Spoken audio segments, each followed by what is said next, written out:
اور شعری سفر کی منزل اور معراج یہ ہے کہ یہ حسینہ شاعر پر اپنے بھید کھول دیتی ہے، اپنی آواز بخش دیتی ہے، گفتگو کرنے لگتی ہے۔ یہ وہ مقام ہوتا ہے جب شاعر اور شعر میں تفریق کرنا مشکل ہو جاتا ہے۔ ڈاکٹر عمر عزیز کی نظموں کا مجموعہ لکیروں پر نہیں چلتے اسی تعاقب کی ایک پرماجرا داستان ہے۔ ڈاکٹر صاحب کی شاعری کے بارے میں لکھنا ایک کٹھن مرحلہ ہے، کیونکہ مجھ ایسے لمحوں میں جینے والے آدمی کے لیے 4-5 سال کا دورانیہ بھی عرصہ دراز کے زمرے میں آتا ہے۔ لہٰذا میں یہ کہنے میں حق بجانب ہوں کہ ڈاکٹر عمر کے ساتھ اب عرصہ دراز کی رفاقت ہے، اتنی کہ اب ڈاکٹر عمر صاحب میرے عمر بھائی ہیں۔ ہم کئی پرفتنہ و پرشور ملاقاتیں برپا کر چکے ہیں، جن کی رودات یہاں سنانا اپنے سر الزام لینے کے مترادف ہے۔ ڈاکٹر ساجد اور ہماری دوست ہینا ان فتنہ بپائیوں کے گواہ اور شریک حال ہیں۔ ایسی صورت میں ہمیشہ یہ مشکل درپیش رہی کہ شعر اور شاعر کو کیسے جدا کیا جائے۔ میں ذاتی طور پر ڈیتھ آف دی آتھر کے ساتھ ساتھ ڈیتھ آف دی کریٹیک کا بھی قائل ہوں، اور یہ سمجھتا ہوں کہ قاری اور تخلیق کے درمیان کچھ بھی حائل نہ ہو۔ عمر عزیز کی نظمیں پڑھتے ہوئے میں نے کئی بار کوشش کی کہ شاعر کو رخصت کر کے شعر سے ملاقات کروں، لیکن یہ امید پر نہ آئی۔ عمر عزیز تمام تر وجودی اور روحانی وحدت کے ساتھ اپنے شعر میں موجود ہے۔ یہ آدمی یاروں کا یار ہے، پیشے سے جراح ہے، لیکن شوق رفوگری کا پال رکھا ہے۔ قاری کا سینہ کھولتا ہے اور اپنا شعر انڈیل کر رفو کرتا ہے اور رفو چکر ہو جاتا ہے۔ فرماتے ہیں قاری کا سینہ کھولتا ہے اور اپنا شعر انڈیل کر رفو کرتا ہے اور رفو چکر ہو جاتا ہے۔ فرماتے ہیں ہمیں اتارنا ہوگا خود اس کی پرتوں کو، ہمیں اتارنا ہوگا خود اس کی پرتوں کو، خدا نے چھیل کے سینے میں دل نہیں رکھا۔ لکیروں پر نہیں چلتے اپنی ذات میں ایک اندرونی کرب کی گواہی ہے۔ یہ کرب شاعر کے سینے سے یوں پھوٹتا ہے جیسے کوئی آفتاب کے سینے میں نیزہ مار کر تمام تر روشنی اور حرارت یکمشت برآمد کرنا۔ ساعت اولی سے شروع ہونے والا کرب رب بیت العتیق کے بھروسے پہ شاعر کے سینے سے خروج کرتا ہے اور 158 صفحات پہ مشتمل جہان حیرت کی سیر کراتا ہوا جانے کی اجازت لیتا ہے، اور ترکے کے طور پر اپنے خواب کاری کے دامن میں ڈال جاتا ہے۔ فرماتے ہیں میرے دیمک زدہ کچھ خواب رکھے ہیں، میرے دیمک زدہ کچھ خواب رکھے ہیں، میرے جیسے کسی متروک بوسیدہ بدن صندوق میں شاید، جسے خود بھول بیٹھا ہوں، اگر مل جائیں رکھ لینا، یہ میرا کل اثاثہ ہے، یہ میرا کل اثاثہ ہے۔ قاری کو ثروت مند بنانے کی خوش گمانی میں مبتلا کر کے بعد میں اعلان کرتے ہیں مگر مت دیکھنا ان کو، مگر مت دیکھنا ان کو، کہ ان کو دیکھتی آنکھوں میں دیمک راج کرتی ہے، اور ان کو دیکھنے والے بہت جلدی چلے جاتے ہیں جیسے میں۔ اللہ نہ کرے۔ عمر عزیز کا کمال یہ ہے کہ انہوں نے نہ صرف شاعری نام کی تند خو حسینہ کا قرب پایا ہے، بلکہ اس کو ہاتھ سے پکڑ کر اپنی دنیا میں لائے ہیں۔ اگر ایک طرف ماجرا یہ ہوا ہے کہ شاعر کا لہو اس حسینہ کی ہتھیلیوں پہ جمی حنا سے ہمرنگ ہوا ہے، شاعر کی دھڑکنوں کی لے اس حسینہ کے پیروں میں پڑی پائل کی چھن چھن میں ڈھل چکی ہے، تو دوسری طرف لیلائے حرف نے بھی پوری طرح وفا نبھائی ہے۔ شاعری نے وہی کہا جو شاعر نے کہنا چاہا۔ توحید کی یہی منزل ہوتی ہے جہاں شاعری کا ابلاغ جھرنے کی صورت میں پتھریلی بلندیوں سے نزول کرتا ہوا پاتال کی گہرائیوں میں گرتا ہے، مگر اپنی سندرتا کھونے نہیں دیتا۔ لکیروں پر نہیں چلتے کہ تمام اوراق میں شاعر ایک ڈیوائن چین آف وزڈم کی ایک مضبوط کڑی کے طور پر نظر آتا ہے۔ ایک ہاتھ میں ایک ہاتھ میں نرگس فاطمہ کی انگلی تھامے اور دوسرے ہاتھ میں انسانی گوشت کے لوتھڑوں سے بھرا مضبوط تھیلا پکڑے یہ شاعر عشق کے رموز سے بھی آگاہ ہے، استفسار کی جرت سے بھی لبریز ہے، ریت کے سانحوں سے بھی باخبر ہے، جرم آگہی کے مجرموں کے واجب القتل ہونے سے بھی آگاہ ہے، آئیوری کوسٹ کے ساحلوں پہ نوآبادیاتی نظام کے جبر کے نقوش بھی دیکھ رہا ہے، شہر گل کے کچلے گئے پھولوں کا نوحہ بھی زبان پر ہے، عالی مقام اساتذہ کی تکریم میں بھی مصروف ہے، رابرٹ فراسٹ اور منٹو سے بھی دعا سلام رکھتا ہے، ابابیلوں کے نہ آنے کی صورت میں موت کے ایام میں نظمیں بھی کہتا ہے۔ قصہ مختصر یہ کہ شاعر مائکرو اور میکرو لیول پر ایک شاندار ترین طریقے سے باطنی جدوجہد اور پوری انسانی نسل کی مختلف جغرافیوں میں پھیلی ہوئی مشترکہ جدوجہد میں بیک وقت برسر پیکار ہے۔ وقت کے گمشدہ دورانی کی تلاش میں گھڑی کی سوئیوں کی طرح اپنے مدار میں گردش کرتا یہ شاعر کروٹ کروٹ نئی جہات تلاشتا ہے۔ لہجے کی گریوٹی ایسی ہے کہ حساس کاری خشک آنکھ کے لیے یہ وحشت نامہ کھولے گا اور نمریز آنکھ کے لیے اٹھے گا۔ میری آنکھیں نمریز ہو چکی ہیں، میں اب اجازت چاہتا ہوں۔ خدائے حرف و صوت عمر عزیز کے عمر عزیز میں رزق سخن کشادگی سے عطا کرتا ہے۔ الہی آمین۔ بہت شکریہ۔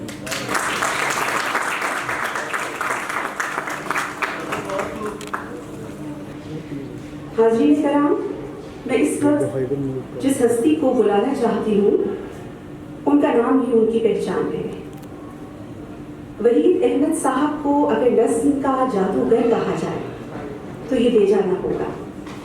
وحید احمد صاحب کی نظم کا جادو قاری کو مرغوب ہے اور گزشتہ 2 دہائیوں میں ایسا پہلی بار ہو رہا ہے کہ نظم کا کوئی ایسا عمدہ شاعر ایسی گہری مگر آسودہ نظم کہہ رہا ہے کہ شاعری سے متنفر قاری دوبارہ اردو شاعری کی طرف نہ صرف لوٹ رہا ہے بلکہ روز بروز اردو نظم کی آن میں اضافہ بھی ہو رہا ہے۔ آپ کی نظم میں نوویلٹی ہے، آپ کی نظم کا جہان نہ صرف منفرد ہے بلکہ بہت بلند بھی ہے۔ ننھے موضوعات سے دوچار ہونے کی بجائے قدیم، آفاقی، الوہی اور عظیم موضوعات کو وحید احمد صاحب اپنی نظم کے ذریعے لاحق ہوتے ہیں۔ آپ سب کی بھرپور تالیوں میں ڈاکٹر وحید احمد صاحب۔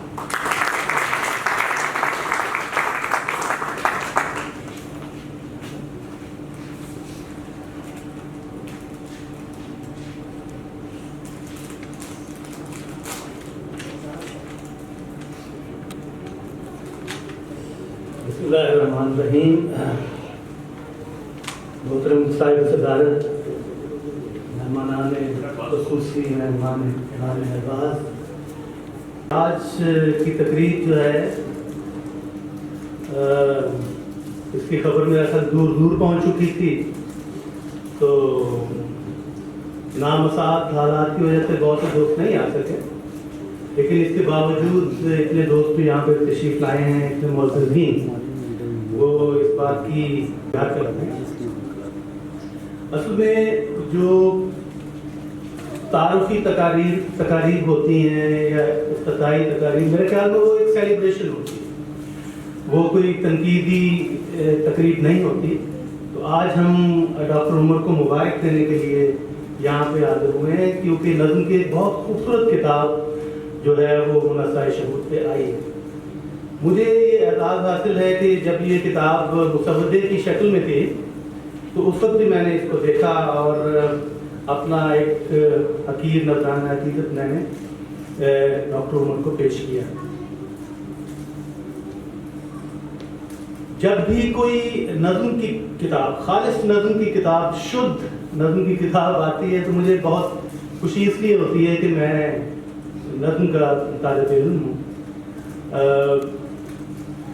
ایک بار مجھے یاد ہے کہ میں میڈیکل اسٹوڈنٹ تھا، تو نون میم راشد صاحب کی کتاب ماورا مجھے ملی، تو وہ میں خرید کے جا رہا تھا، تو ایک جگہ پہ میوزک کی محفل تھی تو وہاں میں لے گیا، تو جو طبلہ بجا رہے تھے صاحب، انہوں نے جب دیکھا ماورا کو تو وہ رک گئے تو کہتے ہیں کہ کمال ہے، ماروا پہ بھی کتاب آ رہی.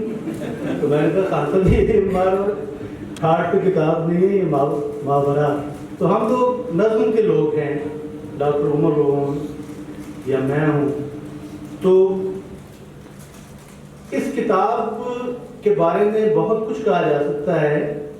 اختصاص اس کتاب کا یہ ہے کہ جیسا اس کے نام سے ظاہر ہے، یہ اپنے آپ کو باقی شاعری سے الگ دکھاتی، جس میں ڈاکٹر عمر عزیز کا اپنا ذاتی ایک جو مشاہدہ ہے جو کہ باقی کتابوں سے بہت مختلف ہے، باقی شاعروں سے بہت مختلف ہے.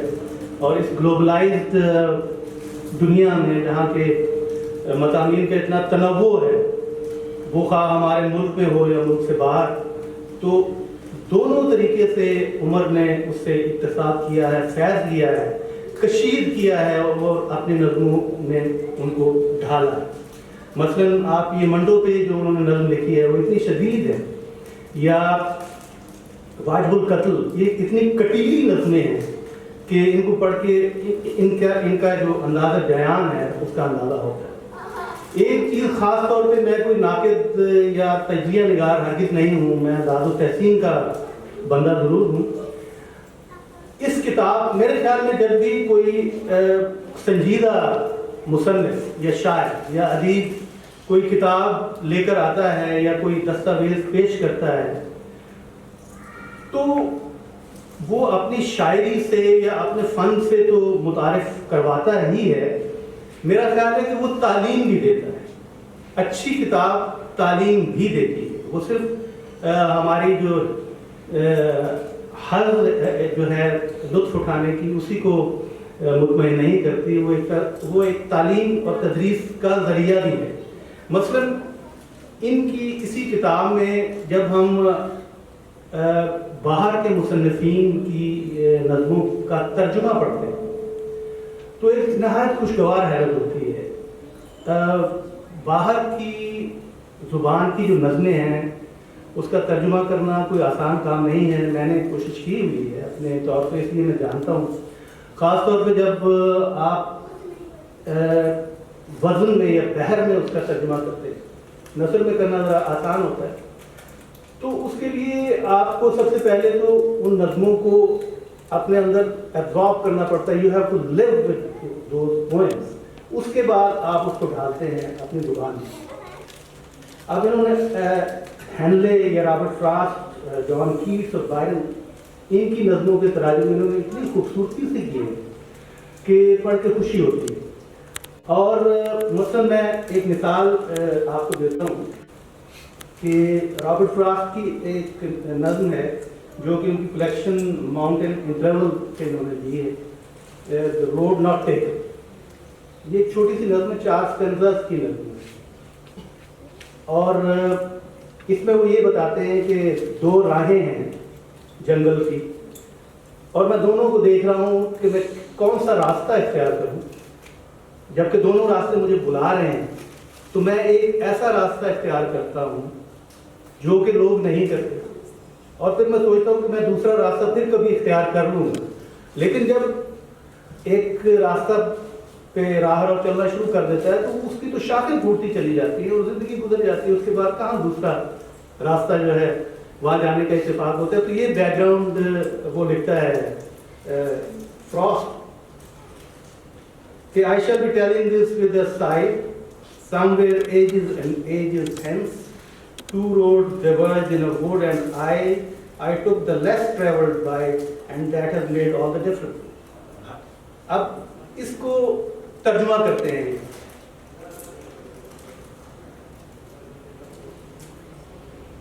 مدتوں کے بعد ایک دن میں بھی یہ بتلاؤں گا، 1-2 راہ ملا تھا ایک جنگل میں مجھے، اور میں نے وہ چنا جس پر کوئی جاتا نہ تھا، جس پہ کم ہی نکلتے ہوں سفر کے راہ رو. فرق جیسا بھی پڑا وہ راہ چننے سے پڑا. اب بتانا یہ چاہتے ہیں کہ راہ رو تو راستہ خیر تلاش کرتا ہی کرتا ہے، شاید راستے بھی راہ رو کو تلاش کرتے ہیں، اور یہ بڑا مشکل کام ہے. الگ راستہ چننا یہ بہت مشکل کام ہے. تو جب میں ان کی نظموں کی کھوج کرتا ہوں تو یہ والی نظم جو ہے مجھے روٹس میں نظر آتی ہے, اور یہی ان کی جو نظم ہے جو لکیروں پر نہیں چلتے, اس پہ جا کے وہ منتج ہو جاتے ہیں. جب وہ کہتے ہیں کہ منزل پر جانے کے تو بہت سے راستے ہوتے ہیں, 360 راستے ہوتے ہیں, 60 کے اوپر 300 بقول ان کے, تو لوگ ان راستوں پر چلتے رہتے مگر طواف کعبہ دل میں لکیروں پر نہیں چلتے. صراط عشق میں ممکن نہیں یکسم پیمائی. اب یہ وہ چیز ہے جو کہ ان کی کتاب کے ماتھے پر بین السطور لکھی ہوئی اور ان کی تمام نظموں میں اجاگر ہے. انہوں نے وہ راستہ اختیار کیا ہے جو کہ لوگ نہیں کرتے, اور یہی وہ بتانا چاہ رہے ہیں کہ ایک پٹے ہوئے راستے پر چلتے ہوئے آپ کیا لکھیں گے. نیا راستہ چننا چاہیے, اور نیا راستہ چننا کوئی اتنا آسان کام نہیں ہے جو کہ انہوں نے کیا ہے. ان کی نظموں کی کتاب, جیسا کہ میں نے آپ سے عرض کیا, ہم بہت ساری کتابیں پڑھتے رہتے ہیں نظم کی. یہ نظم کی کتابوں میں ایک بہت ہی نمایاں حیثیت رکھتی ہے, اور اس کتاب کو پڑھ کر نہایت خوشی ہوئی, اور میں ڈاکٹر عمر کو اس کتاب کی اشاعت پر بہت زیادہ مبارکباد کرتا ہوں.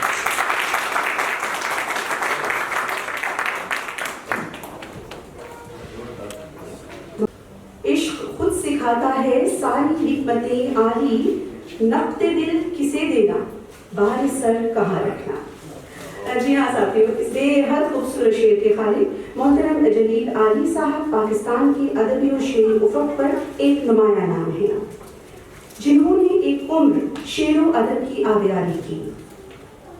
اردو اور پنجابی زبانوں میں نظم, غزل اور نعت گوئی میں جلیل عالی صاحب نے یکساں مقبولیت حاصل کی, اور بہت مختصر عرصے میں ادبی حلقوں میں ایک ممتاز مقام حاصل کیا. میں ایک خاکہ پڑھ رہی تھی, سلمان باسط صاحب ہمارے بڑے مشہور رائٹر, انہوں نے جلیل عالی صاحب کے لیے لکھا, ایک شخص کنویں کے کنارے بیٹھا ہوا اندر جھانک رہا تھا اور 25-25 پکارے جا رہا تھا. قریب سے ایک شخص گزرا, اس نے کنویں کے کنارے بیٹھے شخص سے استفسار کیا کہ بھائی یہ کیا 25-25 کی رٹ لگا رکھی ہے. کنویں والے نے کوئی جواب دیے بغیر اندر جھانکا اور 25-25 کہتا رہا. راہگیر نے فوراً اسے دھکا دے کر اندر گرا دیا اور بآواز بلند پکارنے لگا 26-26. سو بھائیو, ایک دن جلیل عالی صاحب مجھ سے پوچھ بیٹھے کہ اب تک کتنے خاکے لکھ چکے ہو, جس کا سادہ سا نتیجہ یہ ہے کہ آج میں بھی 26-26 پکار رہا ہوں. ہمیں پوچھنا بھی ہے آج محترم جلیل عالی صاحب سے, اور ہمیں سننا بھی ہے کہ آپ آج کی تقریب اور عمر عزیز کی کتاب کے حوالے سے کیا گوش گزار کرتے ہیں. تشریف لائیے.